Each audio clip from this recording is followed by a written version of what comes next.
করে দিয়েছে। কত কত নম্বর সূরার বিরুদ্ধে দিল্লিতে মেট্রোপলিটন জাজের কাছে মাননীয় সেখানে মামলা করা হয়েছিল, তো রায় কি সেটাও আমি দিয়ে দিয়েছি। এইবার একটা ধর্মান্ধ মানুষ যারা, এটা প্রত্যেকটা ধর্মের মধ্যে আছে ধর্মান্ধ যারা, এই জন্য ধর্ম ভালো করে না বুঝলে একটু শিক্ষিত হওয়া দরকার। তাই বাবা গুরুচাঁদ ঠাকুর বলেছেন, যদিও তোরা করিস ভিক্ষা ছেলে মেয়ে দিস শিক্ষা, শিক্ষা সংহতি সংগ্রাম চেতনা দলিতের মুক্তি দেয় এই চিনবি না।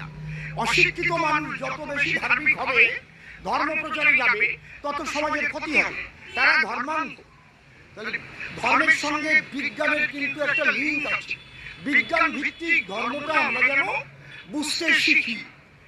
আমরা শুধু ভাবে গদ্দালিকায় চলবো, যা বলেছে তাই আমাকে মানতে হবে।